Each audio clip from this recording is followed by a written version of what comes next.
Hi, and welcome to the SDSU Studio Series. In the midst of what is happening in the world today, we've created a series of digital conversations with Broadway professionals where we talk about the craft and the business of Broadway and how we can pass along this legacy to the next generation of musical theater artists. The SDSU Series is organized by the SDSU MFA Musical Theatre Program. This program is only one of a handful of graduate degrees offered in the United States that offer the terminal degree in musical theater. And our graduates are acting, directing, choreographing, music directing, writing, and teaching in university positions worldwide. Our goal is to bring the professional world and the academic world together so that students of musical theater are prepared for today's job market. My name is Robert Meff. I worked as a professional conductor, music director, and orchestrator on Broadway for 22 years before moving to San Diego to become head of the MFA Musical Theatre Program. My goal is that every person who wants to be a musical theater artist is able to access what is going on in the professional world, which led me to creating this series and leads me to my guest, Andrew Lippa. Welcome, Andrew. Thanks, Rob. Before we begin, I want to give some expectations of today's discussion.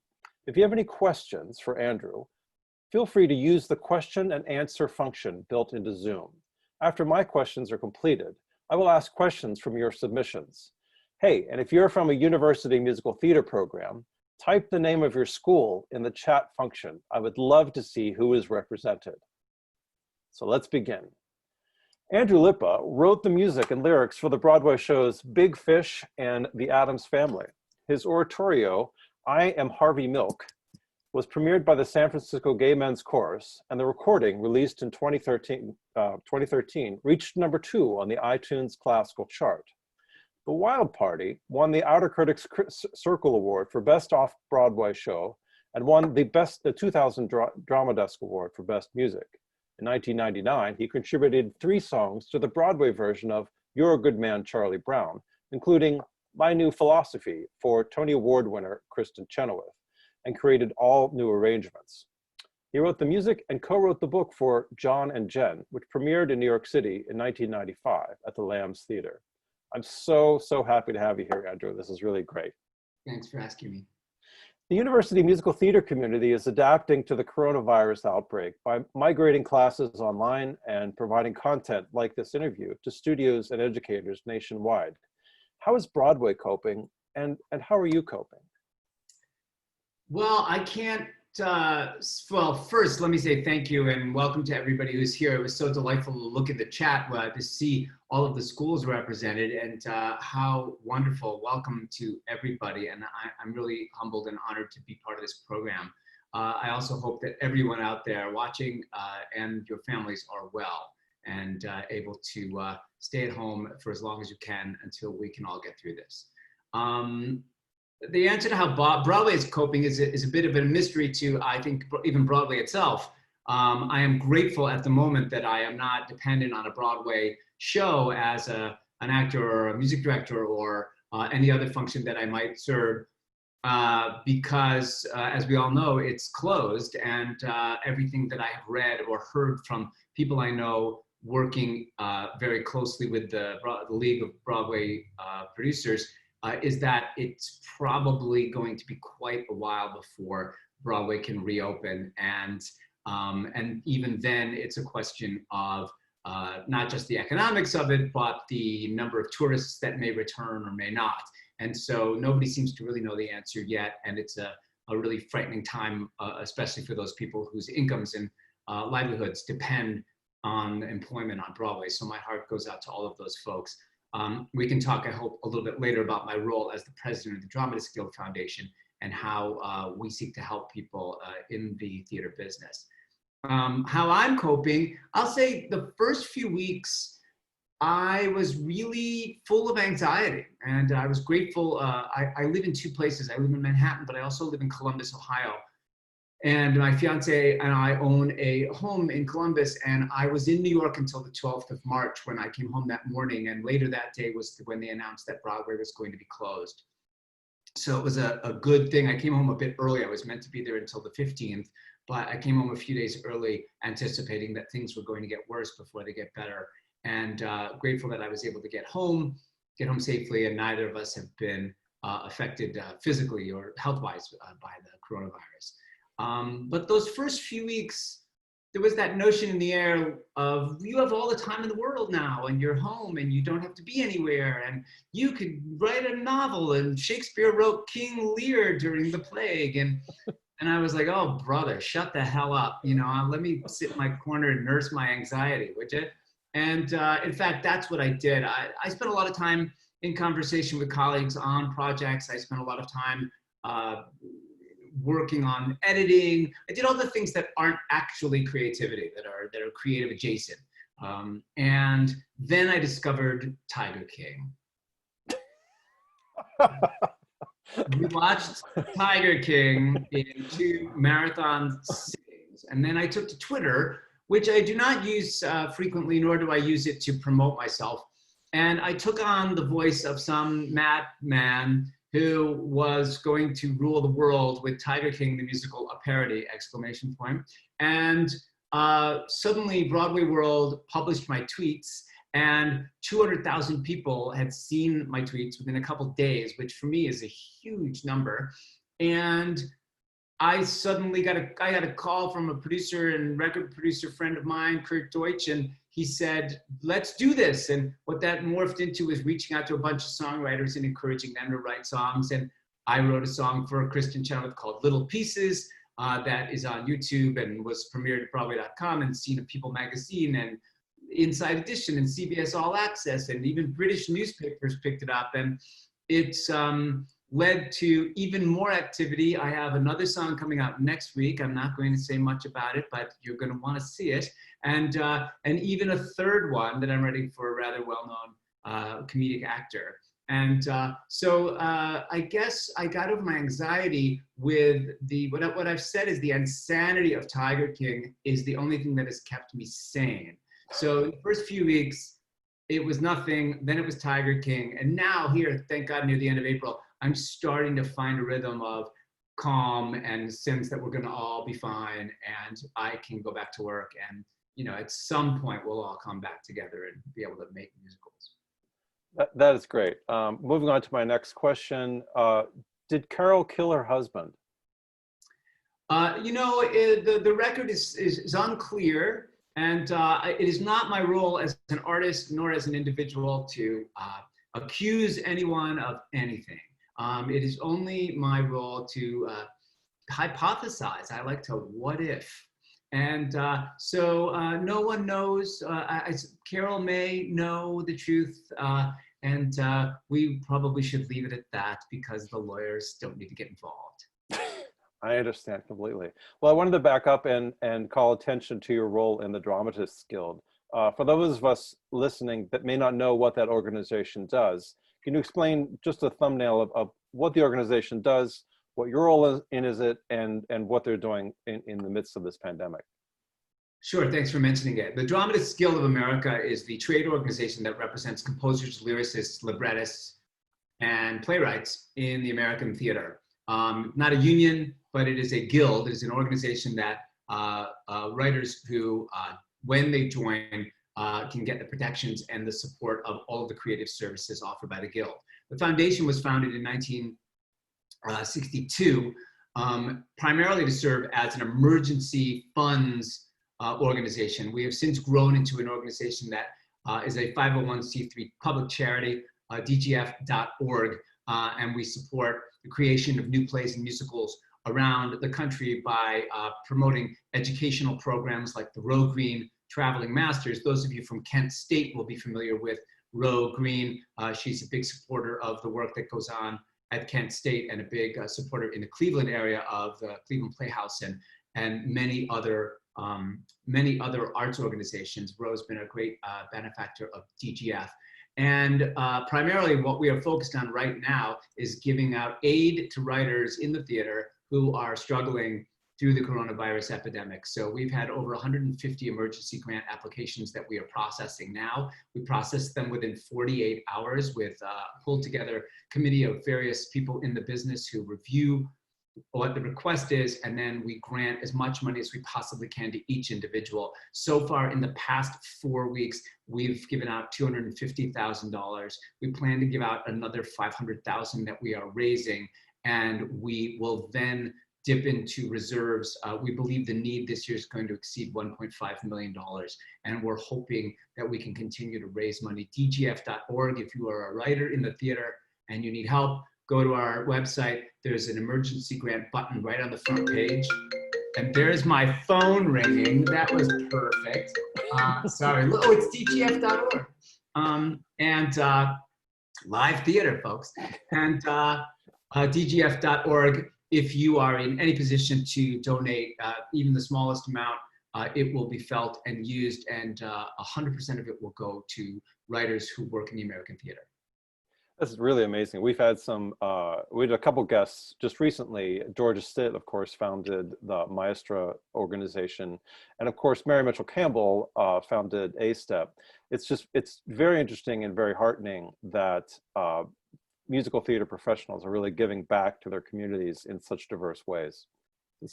I'm very honored to be included in that roster of names of those two women you mentioned, and all of my colleagues who, who in various ways work very hard to support the work of other artists. It's really, helping artists is a profound and important part of all of our lives, and I'm really grateful to be able to do that at DGF. Well, I think it's, a lot of the people watching are people in university positions, students, educators worldwide, and it's easy to get too focused maybe sometimes and not always think outside of your own career or your own bubble. And it's really heartening to see how much leaders in this business are putting their money where their mouth is, and it's really great. So I want to switch back and talk about your early career a little bit. I wanted to know way back when and how did you know that you could create music? I was a voice major at the University of Michigan. Go Blue. Bit of an irony that I live in Columbus, Ohio, in the Ohio State University Center, death grip. I say that lovingly, but a good friend, as a side, a good friend of mine who's on the board of the Dramatist Guild Foundation sent, he's a big supporter. He and his family built a section of the music school recently, the School of Music, Theater, and Dance is officially called. He has a deep association with an artist named Peter Tunney, and Peter Tunney created this collage work that said "There's no place like home," and it's fabulous collage, and the M is the Michigan M, and it's this beautiful piece of art that we have hanging upstairs. And when it arrived, my friend Harris said, "Did it get there?" I said, "Yes." He goes, "Is it on the wall?" And I'm like, "Not yet." He said, "You get that fucking thing up on the wall in Columbus now!" And it was so fabulous because yes. You can't see, but off camera, there's a Michigan pillow sitting on a chair over there. So go Blue. I see somebody writes in the chat, "Go Blue." Well done. Oh, several people. And so when I was at college at the University of Michigan and a freshman, my lifelong best friend, Jeffrey Seller, who some of you may know, later went on to co-produce such small musicals like Rent, Avenue Q, In the Heights, a little one called Hamilton.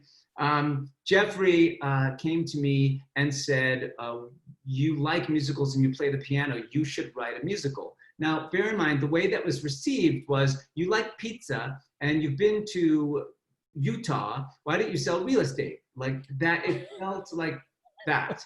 And I said, and he said, "Let's do this." And he had an idea and he was gonna write the words and I'll write the music. And so I'm like, sure, I've never done that before. And this is a bit of a hallmark of my creative life. I do love taking on creative experiences of things I've never done before, at least things within my ability. You know, I'm not a dancer, although I've taken a number of dance classes in my 40s and into my 50s because I want to learn how to dance. But I would never suggest that I would never suggest that I could choreograph anything, you know, like, so there's some limits to that idea, but I have tried a lot of different creative endeavors. And this was a new one for me when I was 19. And Jeffrey and I wrote a musical. It was about a 45-minute long musical that we shared with our teachers. One of them was my composition mentor, William Bolcom, the great Pulitzer Prize winning composer who long relationship with the University of Michigan. And one was Brent Wagner, who ran the musical theater program for many years. And both Bill and Brent were really encouraging of my work as a composer. And Brent helped make opportunities for me to share songs and to encourage me to do more. And I liked it. I liked the challenge of it. And in a sense, what I liked about it was it felt difficult. And what I realized is that of all the things I like to do or know how to do, I tend to take on the ones that are the most difficult, that seem the most challenging. And because if it's not difficult, where's the fun in it? Like if you know you can do it, why do it?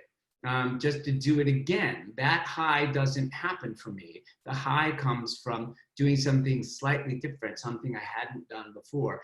Even as silly as Tiger King, the musical, a parody, and there's no, I'm not saying I'm writing a full musical, by the way, but even writing one or two songs for something like that, I've never spoken in that voice in that way, and it all feels a bit dangerous to me. And that is, I think that is one of the things that drives me still, and why I keep looking for those kinds of challenges. That's amazing. Yeah, Jeffrey, I had the fortune of being a part of Jeffrey's directorial debut with the musical Fly over at La Jolla Playhouse. Yes, was... unfortunately, abruptly halted by the coronavirus. So I'm hoping that they can remount that and you know, bring it back to La Jolla Playhouse when the time is right. Well, the set is still there. They have not struck it, so Wow. it's basically on hold. So hopefully that'll work out. So I wanted to talk a little bit early on. You had a lot of success with You're a Good Man, Charlie Brown, and I wanted to know how you got involved with that production. Was that your idea, and how was your process? You're doing arrangements of an older show, 30, 40 years old. And then how did that project evolve, and then how did it end up on Broadway? So somewhere in 1997, it sounds like a long time ago, doesn't it? When back in the 90s when we were in 1997, my very one of my great friends, Caitlin Hopkins, who now much like you, runs a musical theater program. Caitlin is the head of musical theater program at Texas State University. I also see we have a number of friends from Texas State University on this call, and welcome to them as well. And Caitlin, her late father, Gene Person, was one of the original producers with Arthur Whitelaw of You're a Good Man, Charlie Brown. And he had been discussing the potential of doing a revival with some new partners. And Caitlin said, you should talk to my friend Andrew Lippa. He is really good, and he loves those characters, and blah, blah, blah. And she planted the seed. A year later, I think the story goes, I may be getting this wrong, but I think my friend Janine Tesori recommended me to Michael Mayer. Michael Mayer was going to direct it, and I didn't know Michael then, and I got recommended by Janine to Michael. The job originally was to do some new arrangements and be the musical supervisor of a Broadway production of You're a Good Man, Charlie Brown. And Michael Mayer, when we spoke, said that he wanted to add a song because they were adding a character. They were going to change there was this amalgam character of Patty in the original version. It wasn't Peppermint Patty. It was this sort of, she wasn't a character from the strips as I recall. She was like, she was part Violet and part other characters. And Michael said, he wanted to change it to make it Sally Brown, Charlie Brown's sister, who, as I recall, hadn't been invented when they did the original You're a Good Man, Charlie Brown, if I'm remembering my chronology correctly. If not, I'm going to get a bunch of things in the chat correcting me, so that's good. That's and what that's for. a lot of emails. And so Sally Brown was going to be added, and Michael said he had an idea from some of the strips, and one of them was this 4 or 5 strips of where Sally did this thing called My New Philosophy, where she would say, no, what? No, what's that? That's my new philosophy. Those would be the 4 strips. And he thought there might be something in there. And we were trying to convince Kristen Chenoweth to play this part. And that was in 1998, and in the summer. And Christy and I had met a year prior because she had done the developmental workshop of the Wild Party that we did at the O'Neill.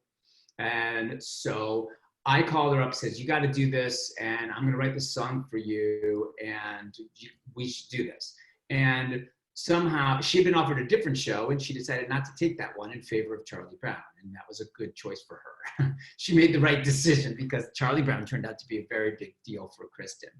And I wrote My New Philosophy in a few days and presented it to Michael, and Michael just thought it was great. And then we had to have it approved by Charles Schultz. And Michael came to California, to Santa Rosa, I think is where Charles Schultz lived, and showed it to him, and he approved it. And everybody was like, this is great. And then Kristen learned it, and we did the first performance of it in Chicago. We were in Skokie, actually, at the Northlight Theater in Skokie.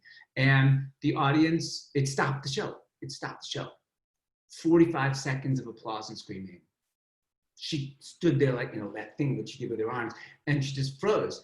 And I remember standing in the back, and we were like, well, that's good, right? That's good, right? Right? And it never didn't stop the show. Like every night from then on until she stopped doing, until the show ended, that's the reaction the song got. I don't know why, and I mean that not in a.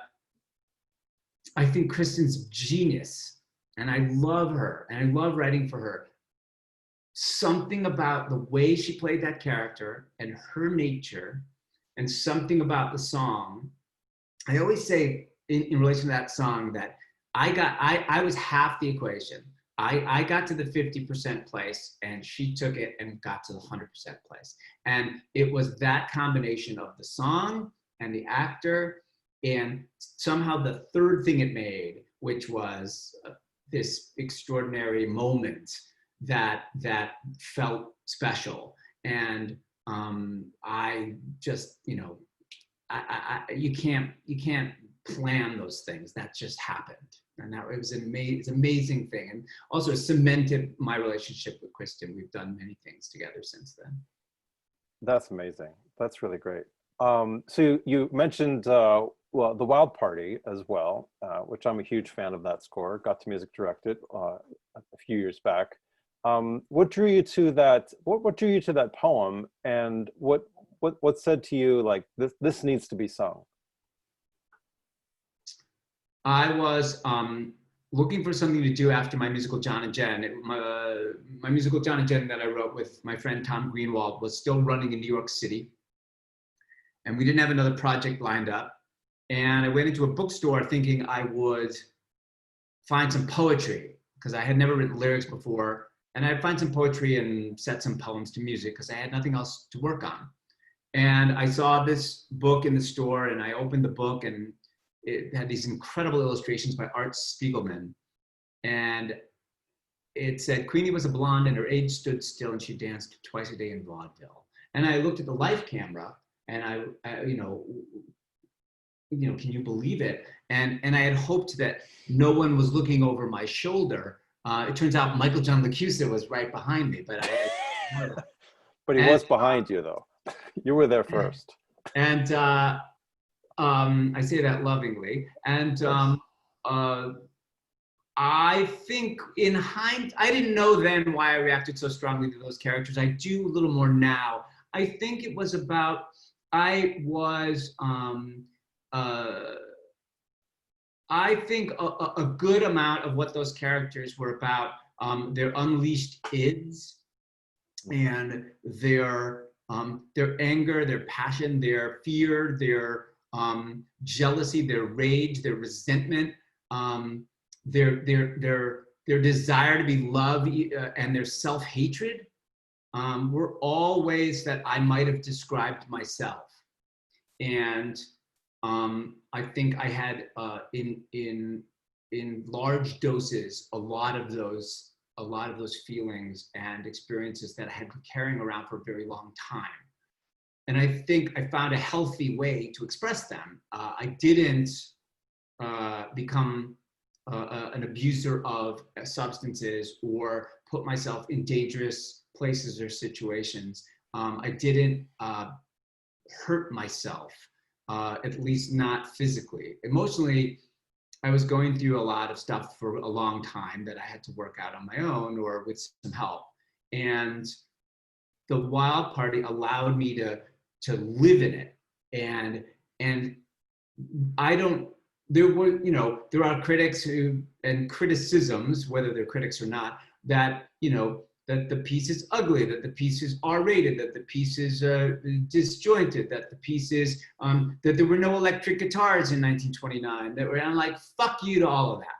Because I wrote something that was about 1999 as much as it was about 1929. I wrote something where I saw my own face reflected in each of those characters. And I wasn't able to say fuck you that way 20 years ago. I can now.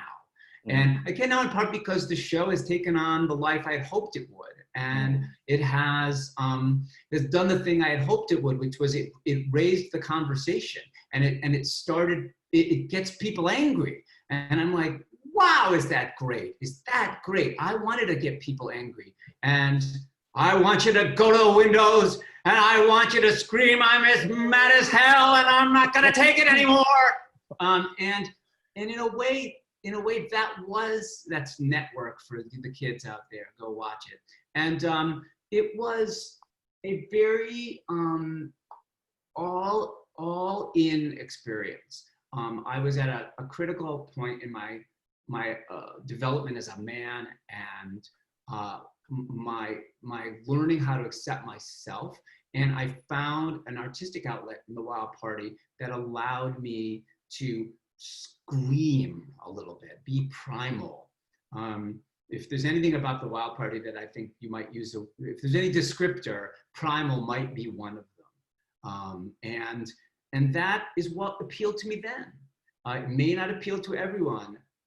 Sorry, I didn't realize then that I would be okay with that eventually, but I am. It doesn't appeal to everyone, and not everyone has to think it's great.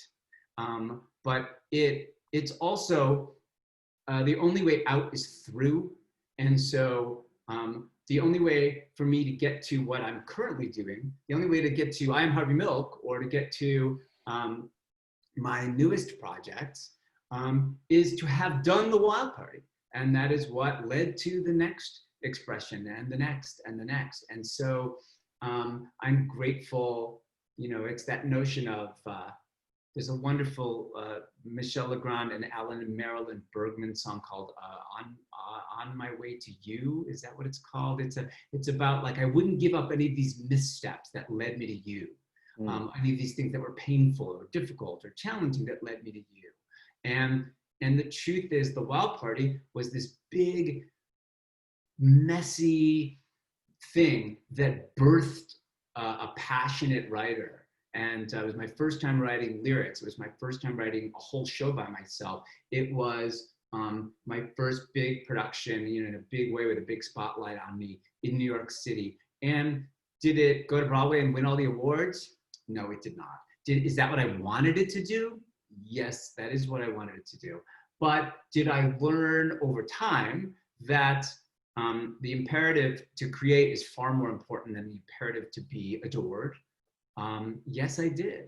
And I still struggle with that a little bit, but boy, a lot less than I used to. I'm so glad that I can say that, because I did experience a lot of personal pain during that period. But growth is painful. You know, they tell you that bone growth actually hurts. And that's why children, 90%, I think is the number, somewhere near 90%, 90% of bone growth in children happens while they're sleeping.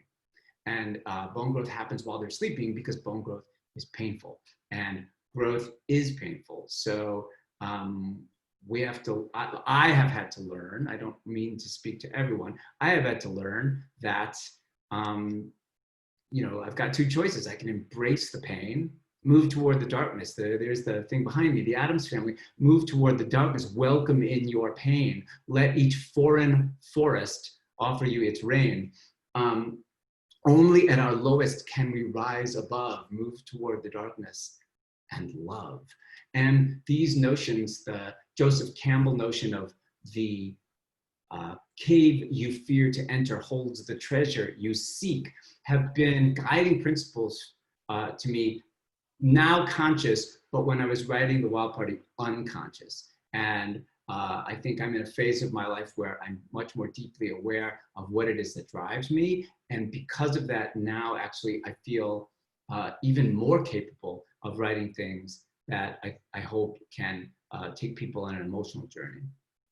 That is, there's so much to unpack there, and I really appreciate you sharing with me that you know, a lot of our listeners are in their maybe their undergraduate degrees and maybe, you know, 18 to 22 years old, and to know that you know, life after college is still a process. It's still learning. You're still learning.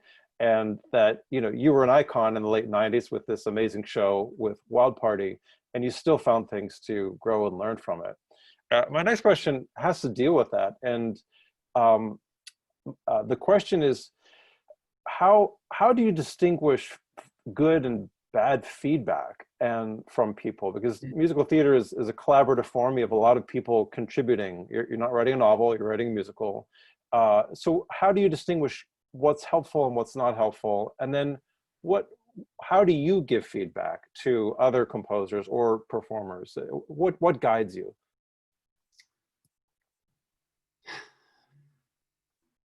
Timing as much as anything, I think. Interesting. When I am invited to the first reading of someone's musical and asked to give the notes, and by the way, this is something we do all the time and we ask our colleagues all the time, and it is part of the process of making musicals. These are large, unwieldy art forms that take a long time to chisel into place, and they can be upended in so many ways by so many factors beyond just the writing. And at the beginning, if somebody invites me to their first reading and they ask me to give them substantive feedback, I will give them feedback that might say to them, boy, you've got to really, like the second act, you've got to throw that out and start over.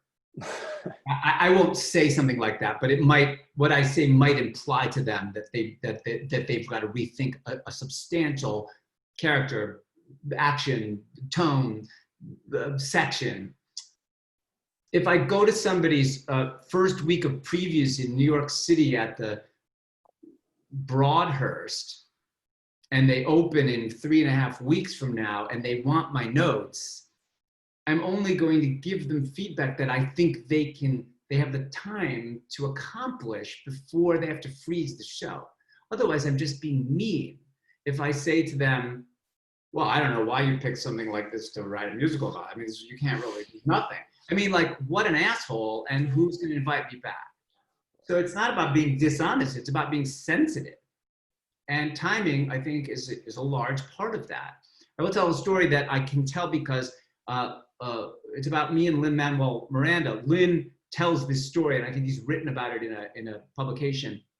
When, I don't know if they do it this way anymore at the O'Neill, but they used to do where when you develop a musical at the O'Neill Theater Center in the summer, the team making the musical was allowed to invite a mentor or mentors if it was a pair of people, like if they were a pair of people who always worked together, like Lynn Ahrens and Steve Flaherty, for example.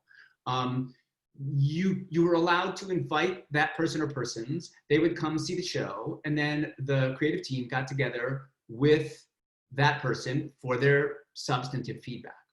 Well, when you're doing a show at the O'Neill, you're in your early days of development, not necessarily your infancy, but it's still your nascence. And I did that for Avenue Q, and I did it for In the Heights. And it was wonderful of those artists to invite me. And I love and respect all of those artists, and hope I get to work with some of them someday. And I praised In the Heights and gave them feedback about character and all sorts of things that I thought they might want to look at.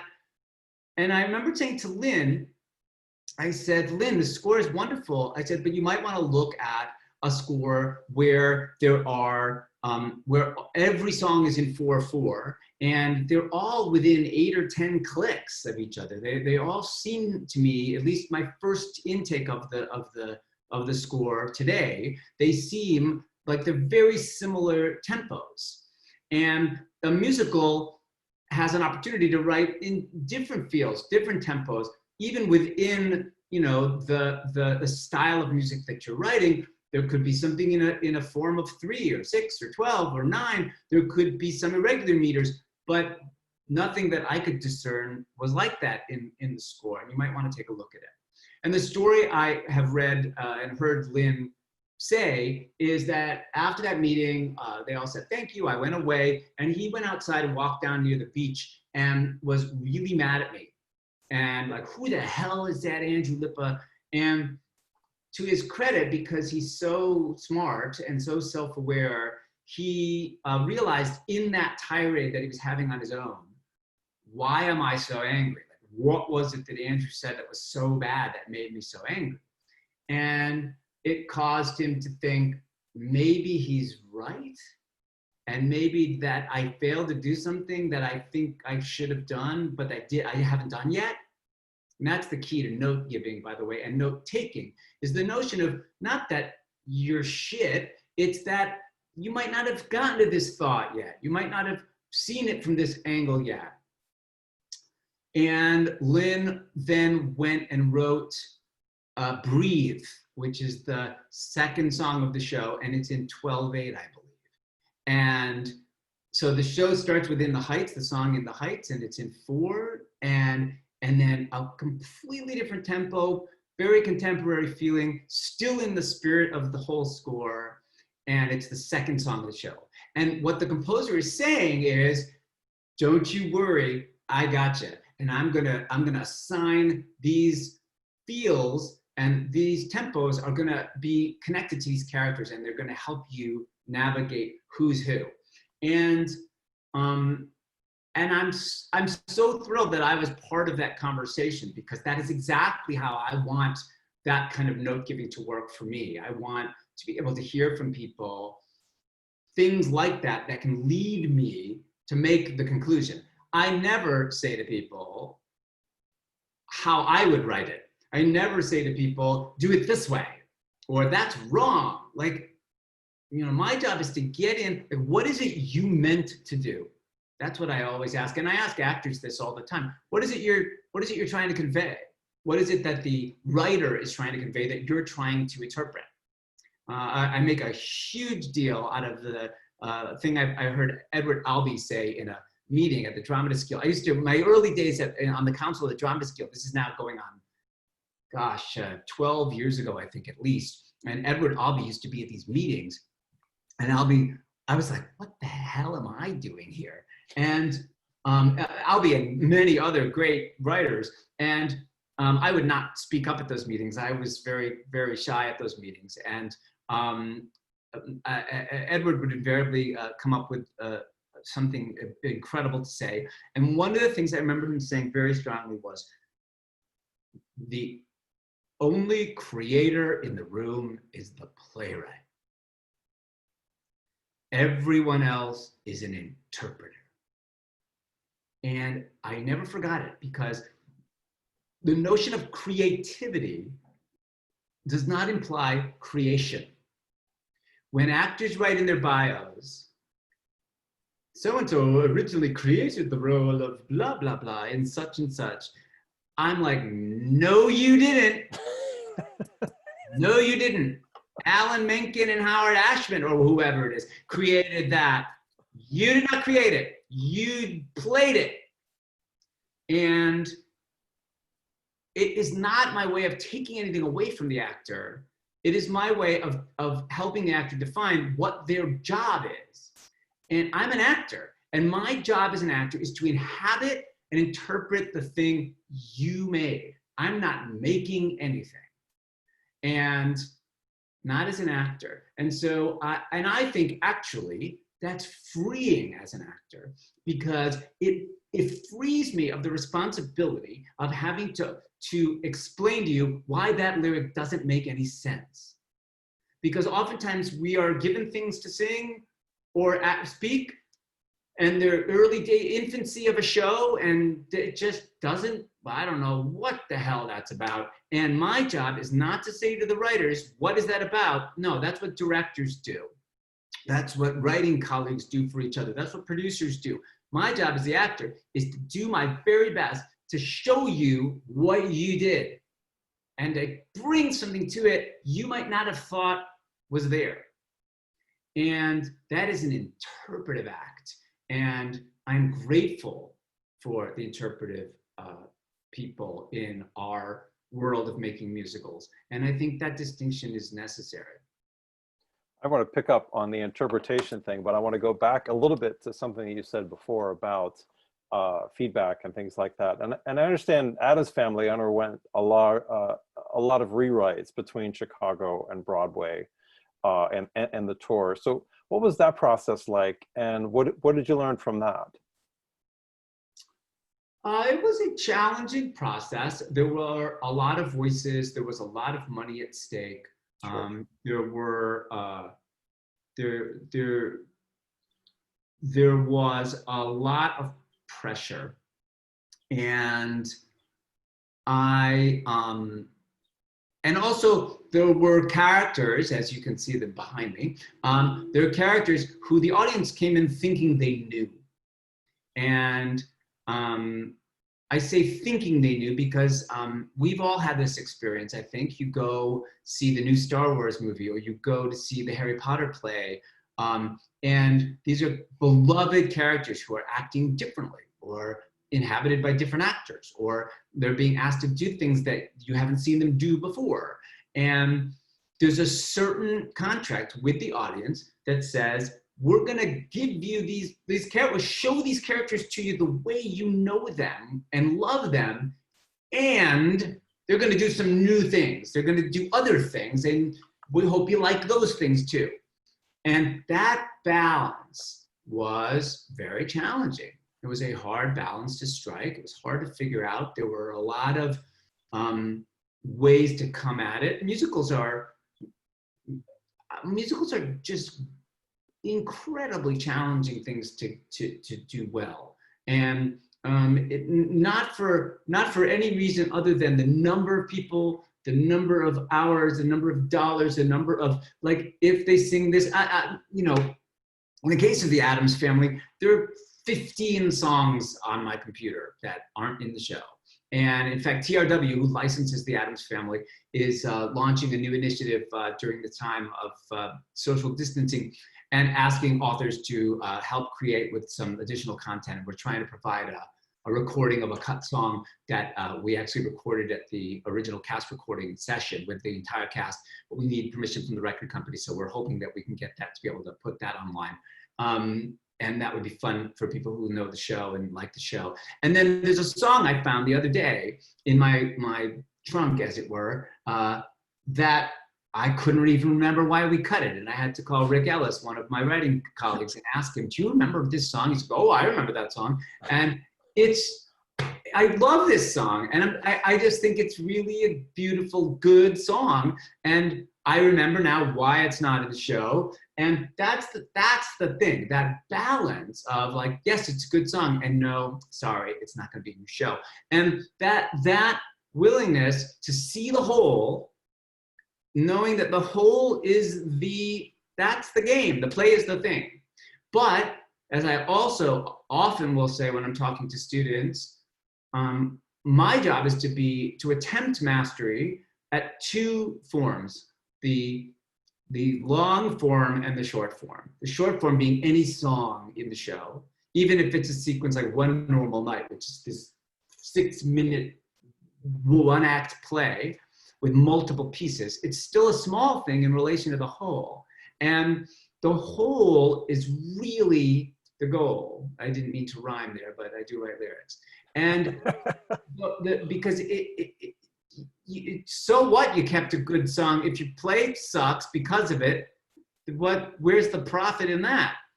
And so that process of figuring out what must go comes from your colleagues, comes from your audience, comes from your own process. I often stand in the back and watch, and I tell myself, I'm going to watch the audience through her eyes today. And that woman sitting in row 15, and on the aisle, I'm going to watch through her eyes, and she doesn't know anything. So what did we tell her? And what did we tell her was important? What did we tell her to pay attention to?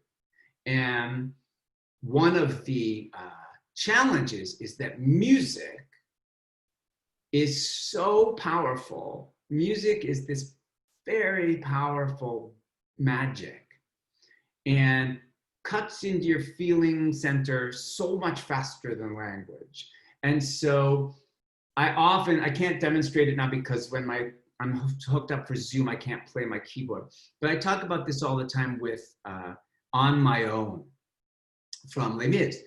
If you just read the lyric, On My Own, pretending he's beside me, all alone, I walk with him till morning. It's the confession of a woman who's losing her mind, and it's super sad.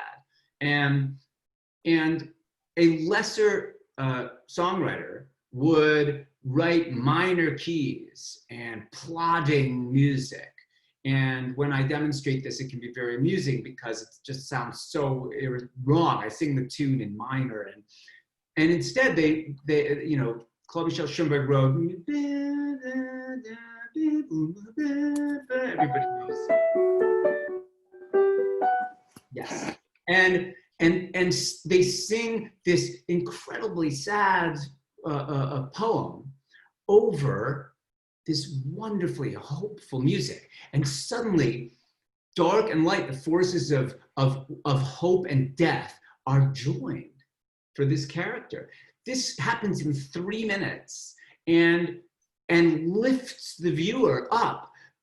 And your heart goes to this woman automatically because the combination of those elements and the fact that the music isn't telling you what the language is telling you. So songs can either do that, or the music and the language can tell you exactly the same thing. And, Put on a Happy Face from Bye Bye Birdie. The music tells you the same thing, the lyric, it's like super happy music, super happy lyric. That's it. And by the way, nothing wrong with that song. It's a gorgeous song and it works beautifully in the show. But when you do this war with the music and lyrics and you get it right, that can open up a whole world in 3 minutes that you can't get any other way. And so, the trick is knowing when to do that and when not to do that, knowing when in the story to present that and not to present that. Good luck. It's really challenging. I've done it in my work, like Big Fish. In the second act, when Sandra Bloom sings to her husband, I Don't Need a Roof, many of your students may know this song because a lot of young women sing it. It's a really sad song about her husband dying and this woman saying, I just need you, don't leave me. But the music is in major key. It's the simplest of accompaniments. The melody of the chorus, as it were, goes up. Da da da da da da da da, and that upness. And by the way, that's the entire score of Big Fish. Almost all of the melodies lead upward in some way. Daffodils goes up. So many of the tunes go up, and that's because it's the notion of what is hopeful and possible, and sort of the rising of Edward Bloom's spirit and soul throughout the course of the musical. So You don't have to know that as an actor, but as somebody who loves musicals, it might be a curious thing to know. Well, that's amazing. There's so much about that. That's amazing. I wanted to know how your creative process differs, if it does, if you're putting together a show like Addams Family, which has obvious commercial goals, versus the process in doing something more personal or emotional, like I Am Harvey Milk. I think more and more my process is more and more the same, and I think though the Addams Family was clearly, famous characters, somebody paid for them, raised a lot of money on the backs of them and Nathan Lane and the Marshall Brickman and Rick Ellis and an enormous number of incredible DNA that would make it look like it would be a successful title over time. I didn't want to write the Addams Family solely because of the cynical approach of, oh, it'll be a hit. I had been offered other opportunities for other shows that could look like that, and I said no because I didn't get it. I didn't like those characters. I didn't know what it was about. I didn't understand it. And I didn't think I'd write a good score because of it. The Addams Family, I knew the minute I got asked that I was going to write a good score because I could relate to those characters and I know what they're going through and I love those characters. Writing something like I Am Harvey Milk was a departure for me, in part because I was writing a concert work. I wasn't writing a musical. I wasn't writing something where there was a traditional narrative. One of the things I realized early on was the movie Milk is an extraordinarily told biography and a beautiful narrative of that man's life, particularly at the time that he moved to San Francisco till he was killed. And I thought, that's been done. I can't do a traditionally told narrative. I'm not going to do it. And so I decided, well, if I'm not going to do that, what am I going to do? And I decided to write a piece that, with a prologue, represented the 11 months that Harvey was in office. And each month I ascribed a different feeling or experience or something that might have happened, or something that did happen that I had read about. And was able, with the beginning of that piece, to incorporate Harvey's childhood and his desire to live an operatic, a life that had operatic scale to it. He loved the opera. And then the second movement is called I Am the Bullet, and it is sung by the chorus from the point of view of the bullet that went through Harvey Milk's head. And the bullet sings in the first person. And to anthropomorphize a bullet and to ascribe the feelings that I think perhaps people who disengage from the political process or allow things or create environments where things like that can happen, where people like Harvey Milk can be killed. It says, I have no opinion, I have no allegiance, I am just a bullet, I do what I'm told. And this I do what I'm told is really what people who were in Hitler's army said. This is what people said throughout Nazi Germany. Said, my government told me what to do. I stayed home and I didn't get in the way. I didn't cause a scene. This is how, societies are destroyed. And this is what is going on at times in our own country. And so I Am Harvey Milk was an opportunity to throw out any rule book that I might have invented or inherited and said, you know what, I'm just gonna write a thing that has my theatrical impulse, but is also have to remember that I was writing it for a 300 voice premier men's chorus, one of the greatest men's choruses in the world, and arguably the greatest in our country. And I had to think about them. What do they do, and how do they how is this a piece for men's chorus as well as telling this story? And curiously, I Am Harvey Milk's the only long form work I've ever written that has gone under no revision at all.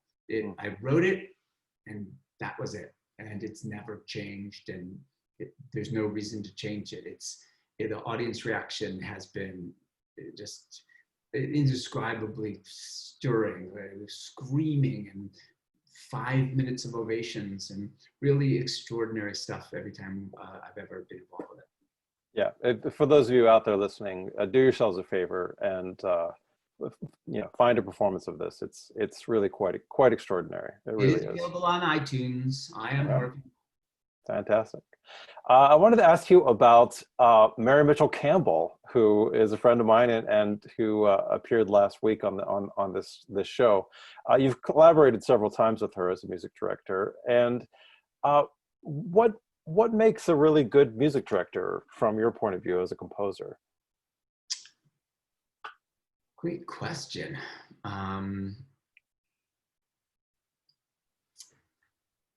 One of the things I admire so much about Mary Mitchell is, as great a musician as she is, she's that good a manager. And making a new Broadway musical involves a great amount of people skills and management and prioritizing and seeing 3 steps ahead and being able to absorb information in the room in rehearsal and serve the composer, but you also have to serve the director and the choreographer.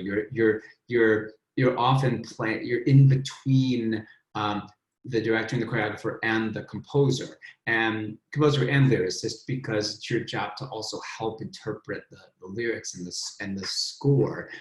Some directors pay great attention to the lyrics and some don't really know how to coach lyrics. And so they look to the music director to do that. And unfortunately, in my shows, the directors have also seen that I know how to do that. And so we often divide and conquer those first few days. And I work with the principals myself at the piano because I have a lot of insight into why the song is built the way it is, or why those lyrics are the way they are, that have to do with character choices that no one would know but me.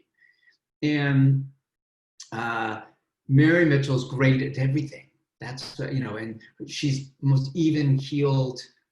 She's dealing with the emotion, the emotional life of the show goes through the music director.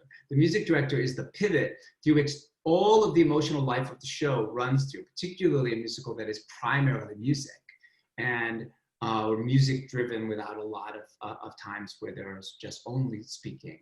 And Mary Mitchell has this remarkable ability to musically understand everything I'm doing, but also dramatically know how it functions in the show. I don't have to say like, Mary Mitchell, that was too fast or that was too slow. She knows what the tempo is, not just because she's recorded it on a metronome and checks it all the time, but because she's absorbing and listening and feeling. So I think the music director is, Jerry Zaks talks about how he sees himself as director of the show. He sees himself as the conductor of conductors, that his job is to conduct every aspect of the show, every feather on every costume, that he is the conductor.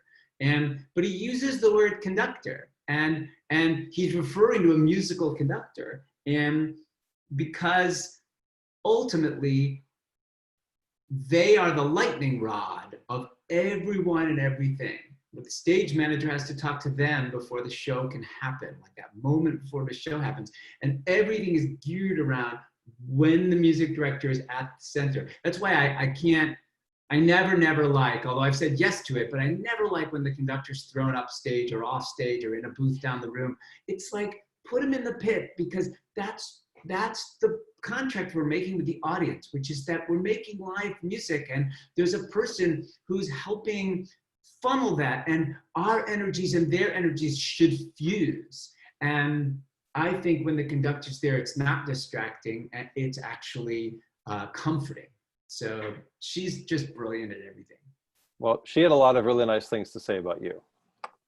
I bet she did.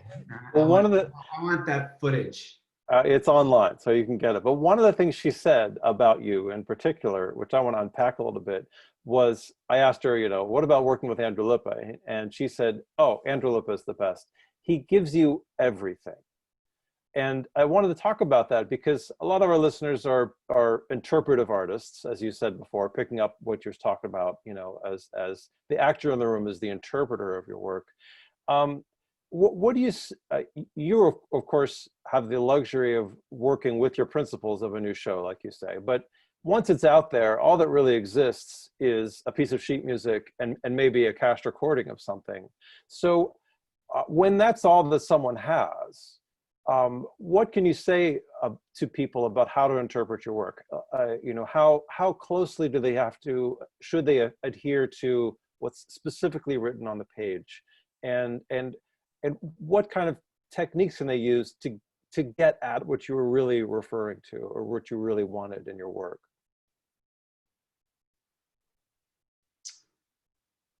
Who did this?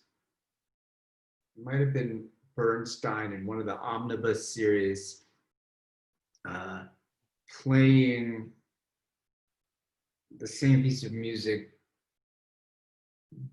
drastically different tempos to illustrate the legitimacy of both. Mm. And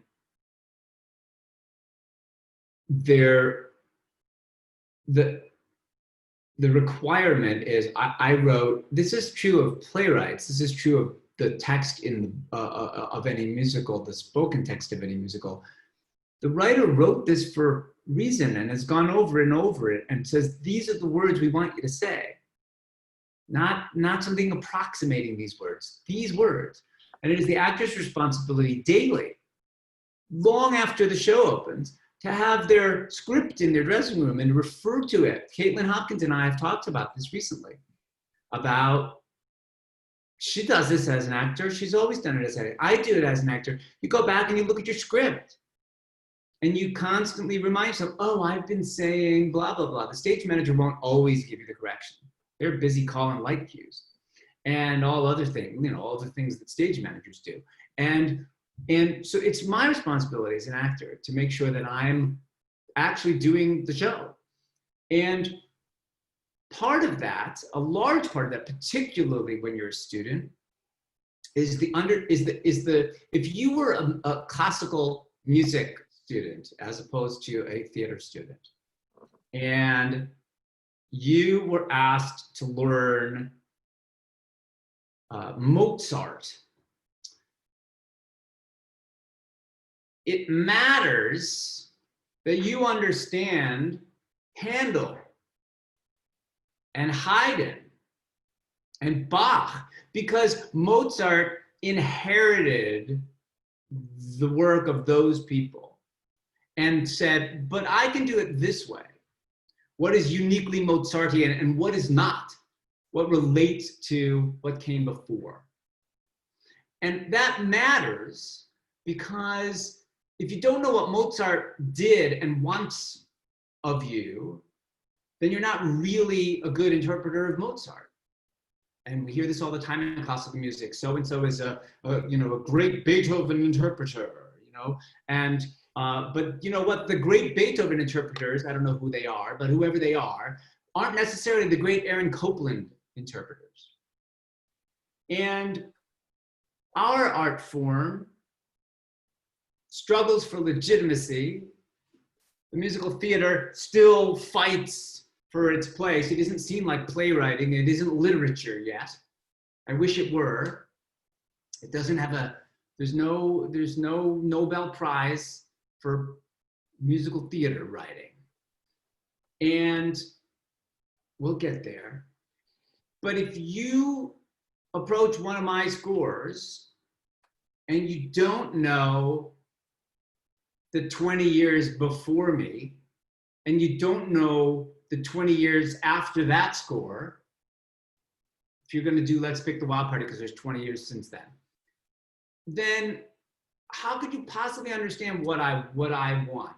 Because what I often want is I want every note and every lyric, but do I want you to sing The Life of the Party? Don't you wanna be the life of the party? Do I want it that strict? Of course not. Most of the time, I like it to start where I say it starts, and I like the phrase to end where I say it ends. And a lot of the time, not always, a lot of time, I don't mind if it's a little stylized. But what is the style of the Wild Party compared to A Little Princess, compared to the Addams Family, compared to Big Fish, compared to I Am Harvey Milk, compared to John and Jen, compared to The Man in the Ceiling? Stylistically, I keep reinventing what interests me. And yet there are some things that I do that are always me. What are those things? Not my job to tell you. It's my job to write it down on page the best I can. Also, by the way, if you're a student of musical theater and you want to get better at interpreting it, you might also know that I've produced or co-produced every one of my cast recordings. So that must mean I was there in the room saying yes. And if I said yes, that means I like it that way. Doesn't mean it's the only way to do it, because cast recordings can be super, super dangerous. Because if you just listen to the cast recording, or in some cases, you know, if you're lucky enough to have more than one cast recording of a show, I do in a couple examples. If you listen to any of the cast recordings, you start to ape those performances possibly. You might imitate what those people are doing. And that's no good either. We want you to bring your unique self. But it's like, am I free to be myself in this room? Yeah, of course I am. Well, you can't see it because I've got the Addams Family there. But it's a room with doors and windows and a French door out to the deck. And that's it. It's a square room. But without this room, I couldn't be myself. The music and the lyrics, the text, the way the music is printed, it's foundational. And it's not a suggestion. It is not a suggestion. It is a command. And inside that command, the four walls, is what will you do inside that? Stranger, the song from Big Fish. I don't expect any young man to sing, stranger, I'm feeling stranger than I've ever felt before. That's the rhythm on the page, or close enough. I can't remember exactly what it is. But I want you to learn that rhythm because it's as close as I can get to saying it goes like this. But what I really mean is, stranger, I'm feeling stranger than I've ever felt before. And so much more. I'm putting the starts and the ends in the same places that they belong, the places that they're written. But all of this in between is often, in my writing, a little accordion-like. The accompaniments, any of you ladies who do I'm Not Waiting, that is strict as hell, that accompaniment. And then the vocal has some freedom over it. How much freedom? Here's the thing. Don't come into a room that I'm in and sing any of my songs for me, unless I've asked you to. Everybody will tell you just something different. I personally hate that because hate's a strong word. I personally do not prefer that because two things. One, if you do a shitty job, then I'm sitting with colleagues thinking, my colleagues think I wrote a shitty song, and that doesn't feel good. And two, if you do a great job and I advocate for you, my colleagues might be thinking, well, of course you advocated for her, she sang your song. It doesn't help you unless it's a new show and I've asked you to come in and sing from the score of the new show, which of course is part of doing a new musical. That's amazing. I want to wrap this part up with asking you a question a little bit about the future. So who out there do you admire that's writing now? And where do you see musical theater happening in the next couple of decades? Well, gosh, there's so many people writing so many wonderful things. I'm very fortunate. I co-teach a program hosted at Northwestern University called the Johnny Mercer Songwriting Program. And I've been involved with it for the past 11 or 12 years. And I've been there most summers. If I haven't been there, it's because I've been doing my own show, which is a blessing. But we're trying to do it online in June this year, which we're hoping we can pull that together. And there are so many writers that have come out of that program, including Ben Pasek and Justin Paul and several other known writers. Grace McLean, who just had a show at Lincoln Center, and my friend and incredible writer, Benjamin Scheuer, whose one-man show, The Lion, toured across the country.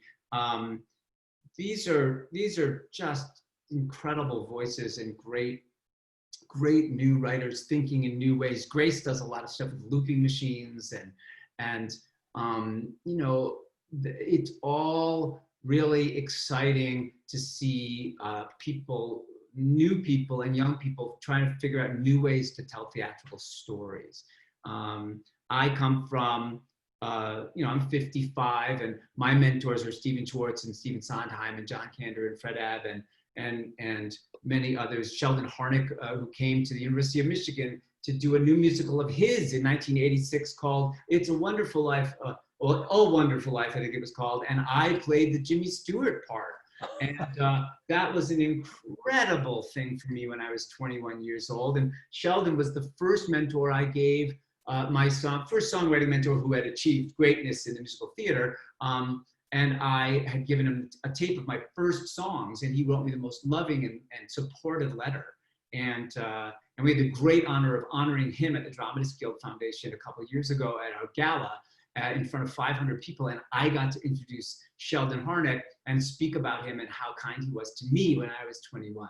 And Sheldon is now in his 90s. So what a blessing for me. And that brings us full circle a little bit about the notion of mentoring and about how we can be there for each other, because that's ultimately how we can advance the art form. What I hope is that the musical theater will continue to find ways to happen where work that really is contemporary, that feels alive and of the moment, that is about now. It's so hard because musicals take so long to develop that if you write something about now, 7 years from now, and it doesn't feel now anymore.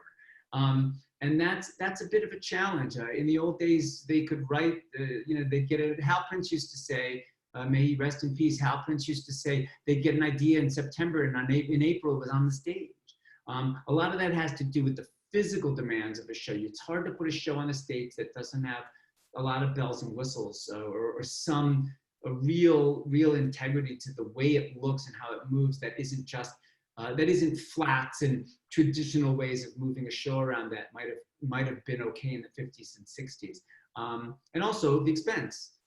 They're just enormously expensive things. So I'm hoping we can find new ways to do new musicals in places that aren't New York City or Chicago or perhaps LA, but to do them in other places where we can do new musicals and build audiences for new musicals, and then those new musicals get the life they deserve by happening in other places or making their way to Broadway, and or like The Man in the Scene, which never got to New York City, still get recorded and licensed and published and get done by people in places who want to do them. Well, we're doing our part here in San Diego. So we've got two theaters that really support new musical theater, and SDSU has a whole new musical initiative that supports new writers. We really believe in it. So I wanted to switch over and go to the Pivot questionnaire here. These 10 questions originally come from a French series, Bouillon de Culture, hosted by Bernard Pivot, but they're better known as the questions that James Lipton asked his guests at the end of every Inside the Actors Studio television show. Their first question is, what is your favorite word? Music. What is your least favorite word? Really? Oh, I don't like that either. Good for you. What turns you on, creatively, spiritually, or emotionally? Feelings. What turns you off? Thinking. What is your favorite curse word? Fuck. It's so useful. It's every part of speech. I mean, I'm not the only one to point that out, but no. It's like, the fuck, you fuck. It's so useful. You can make a whole sentence with it. It's beautiful. And also, like, the thing it actually refers to, that's fun. It's fun. I know, so many things. Yeah, it's a lot. What sound or noise do you love? Uh, wow. Lightsabers in Star Wars. Oh, interesting. What sound or noise do you hate? You should not have come, Obi-Wan. Farting. What profession other than your own would you like to attempt? Politics. What profession would you not like to do? Um,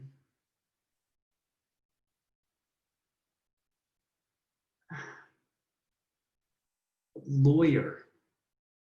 Interesting. The 10th question is, if heaven exists, what would you like to hear God say when you arrive at the pearly gates?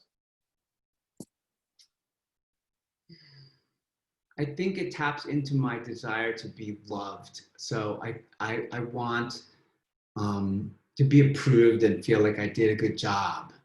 I think I want God to say something like, you were, oh, this is very emotional actually. You were a good boy. I think that's, yeah, I think that's a hard one still. So yes, I would like God to tell me I was a good boy. That's amazing. We're so grateful that you joined us here, Andrew. I'm so glad. I have some questions here from our audience here. We're going to start with, let's see, Caroline Lesney from San Diego, California asks, as both a composer and lyricist, which part of the writing process do you find inspires the other most? Do you enjoy one more, and what does this process look like for you? Wow. I used to, I think both inspire me. I love language much as I love music, and playing with language and finding lyrics. You know, I've heard Stephen Sondheim say the answer to the question, what's the difference between lyrics and poetry? And he said, well, it's pretty simple. He said, lyrics are meant to be sung.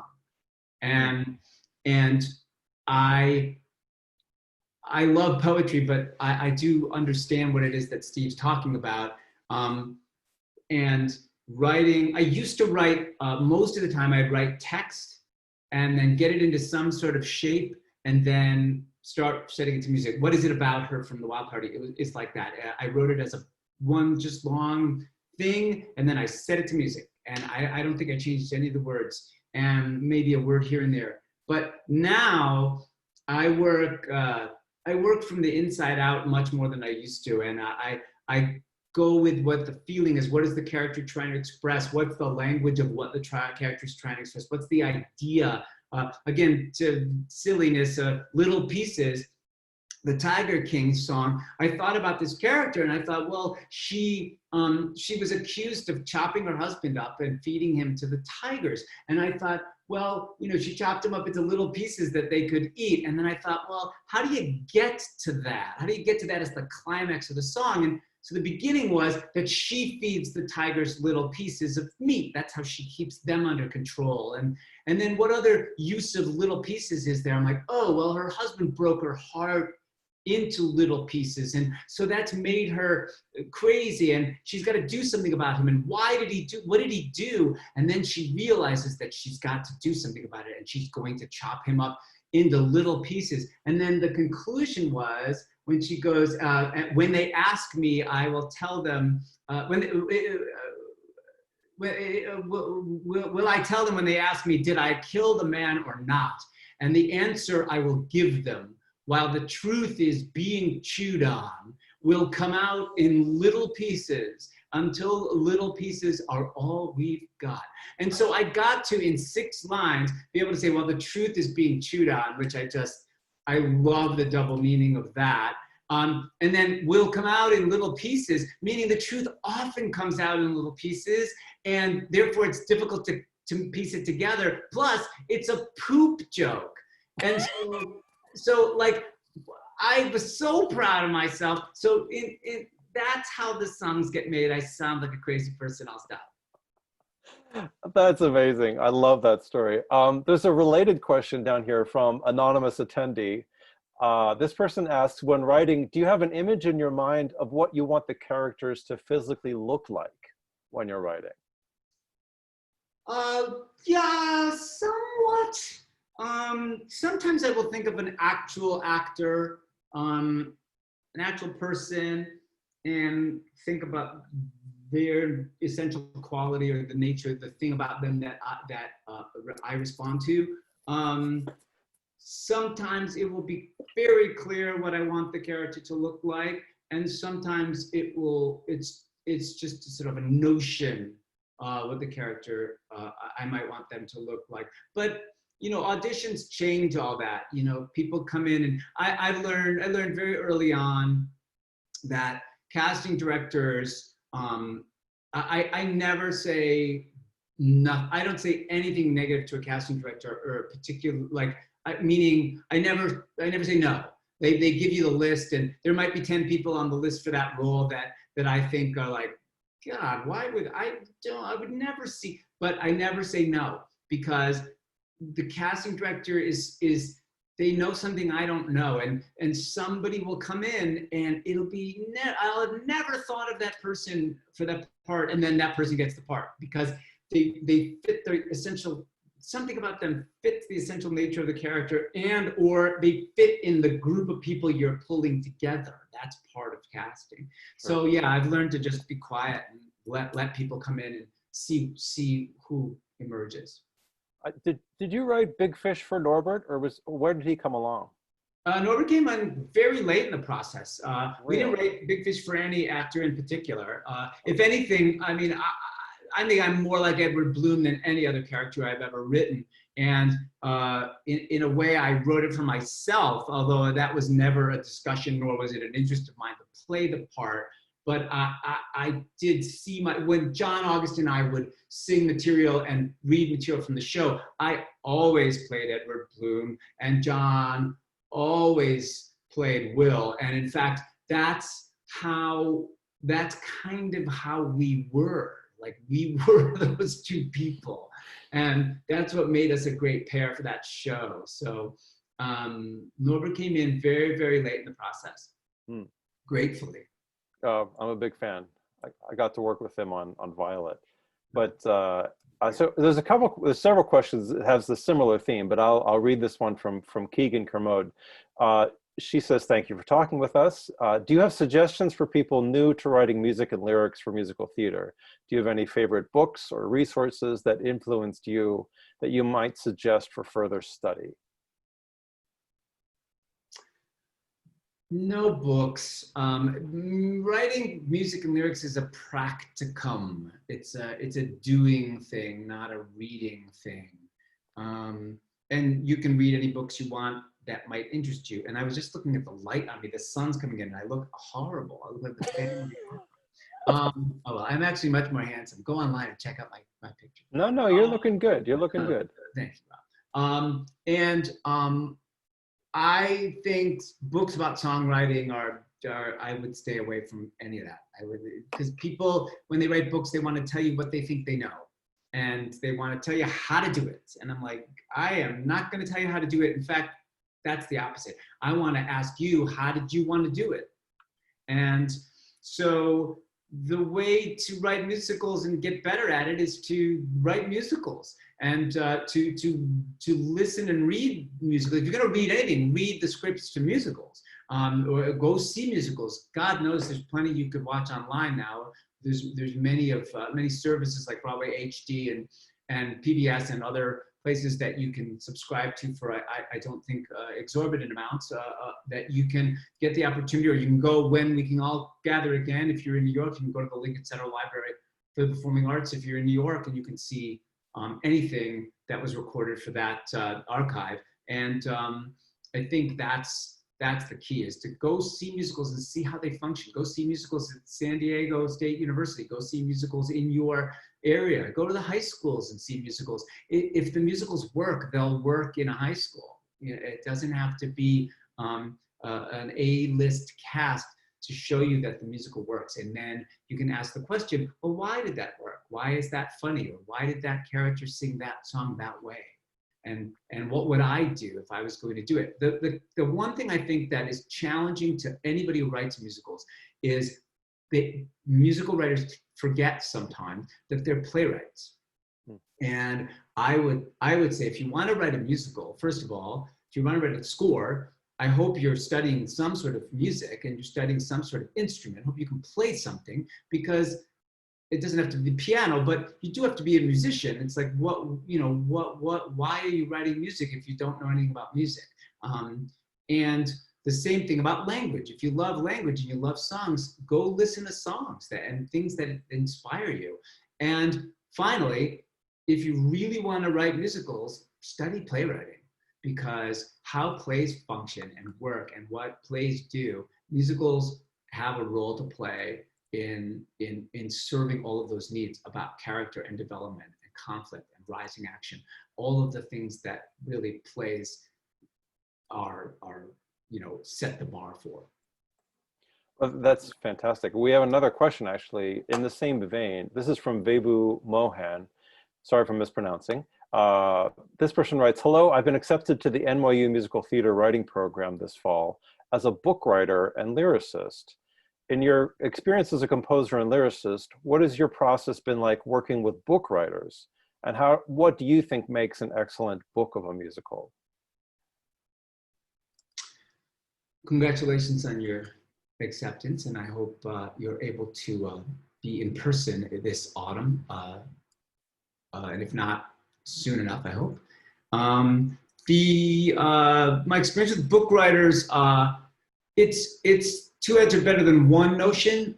Three heads are better than one, depending on the number of people working on the show, writing the show. I find also the book writer's job, the way I see it, is to structure the play and to help make decisions with the songwriter about where the songs are going to go and why, and who sings them and why. There's a big deal about singing a song to somebody as opposed to singing it by yourself. And it could be the same song, and it could work so much better if the character gets to sing it to somebody rather than, if the song is witnessed, rather than if the song is sung as a monologue. And that's often the book writer who makes that decision or helps make that decision, or says, hey, what if that character sang it to her as opposed to singing, or what if she left the room halfway through and then he finished? I would also say that it's really the book writer's job to write the scene to the climactic part where the song is. And that the book writer's job is to make it exciting for the songwriter to fulfill the meat of the scene. The most important part of the scene, most times, should be the song. And that doesn't mean there aren't moments where the scene is the thing. And there are some incredible exceptions, like the 30 minutes in 1776 early in the show where there's no song at all, and it's a 30-minute scene, and it's a gorgeous, incredible scene, and it doesn't hurt the musical at all that it's a huge play before it becomes a musical again. Somehow it works.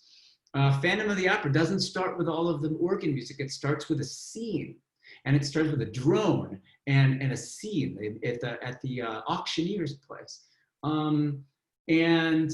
But the climactic moment is that music, right? Well, perhaps a little illumination, gentlemen, and then and then you're like, oh my God! And you don't even see the Phantom of the Opera. You just see a chandelier moving and lights going, and you're like, music! And so that's the book writer's job.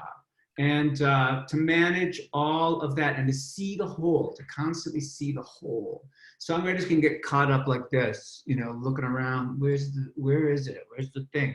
And they write these things in various places. The book writer has to see this. That's amazing. Well, we have time for one more question, and this is from Samuel William Meyer. And Samuel asks, what song are you most proud of writing and why?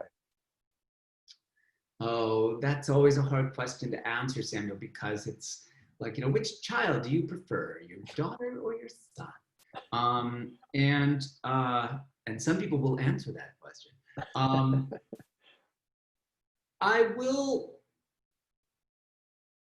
the final movement of I Am Harvey Milk is a piece called Tired of the Silence, and it takes its title and the beginning speech from an actual speech Harvey Milk gave in June in 1978. And it has multiple sections to it. It has a very driving feel, and it ends with Harvey Milk's insistence that in order to be heard, we must be seen as a community, the LGBTQ community, and that means you must come out to your friends, to your parents, to your doctors, to your neighbors, and he lists all of these things. And it keeps changing key, and ultimately it lands in D major, which is the incepting key also of I Am Harvey Milk. And but it is a very different kind of D major from the beginning of the piece. And finally, it lands on the words "come out." And "come out" is sung while the accompaniment is echoing the very beginning of the work.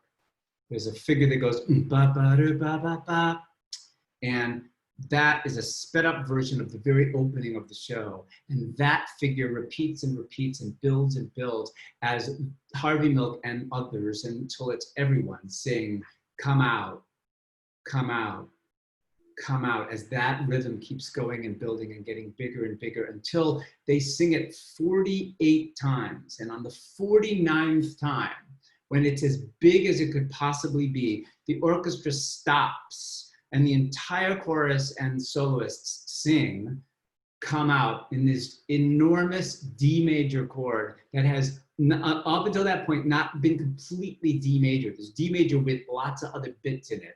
And finally it lands on this epic D major chord a cappella, the subtext being, we don't need anything but us. The human energy of our voice, it joined together, is all we need to do and all you need to do. You have the power of these 300 people shouting at the top of their lungs when you as an individual say, "come out."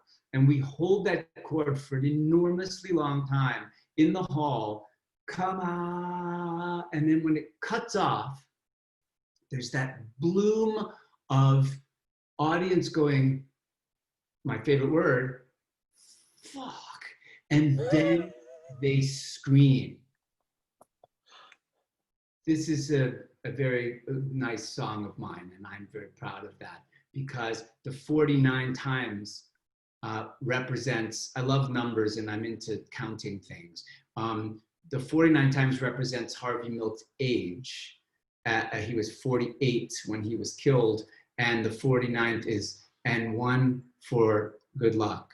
And it is the one, it is the thing that is hard to do in a musical because they go through so many steps and you're adapting it for actors, and sometimes they should do it in B major, not C major. And those musical things that you might do in opera or classical music where you can say like, no, it's ending in D major because it started in D major. And what I'm really saying is, we are who we are from birth to death. Our essential nature is always us, but the gentle D major that started the piece ends with a ferocious version of itself. And that, in that epic journey, is the journey of a life where you can go from that gentleness to that knowingness, that bigness, and still be the same. And all of that is subtextual, but boy, oh boy, does it work. And every time we've done it or I've seen it, I'm telling you, the roof blows off. And unlike most things I've ever seen in a musical, and so, or I've ever written in a musical, and I have to remind myself of that so that I can keep trying to write things that have that kind of integrity. That's incredible. As a music director myself, I'd be remiss to point out the connection between George Frederick Handel, who you mentioned before, and yourself, because as we all know, the Hallelujah chorus is in D major, right? That's true. Indeed, that's true. And the king stood up. So there is that. That is true. I've admired your work and your career for many, many years, and I'm so thrilled. So virtual applause for Andrew Lippa today. Many, many, many thanks to you. Having me. Thank you all for attending and for the great questions and for hosting this. Thank you so much. The SDSU Studio Series returns on Wednesday, April 22nd at 1 p.m. Pacific Time and 4 p.m. Eastern with the legendary composer Stephen Schwartz, and on Friday, April 24th with choreographer Al Blackstone. The series continues on Mondays, Wednesdays, and Fridays at the same time until May 6th. See our website for details, sdsustudioseries.wordpress.com. Thank you, Andrew, and thank you for listening.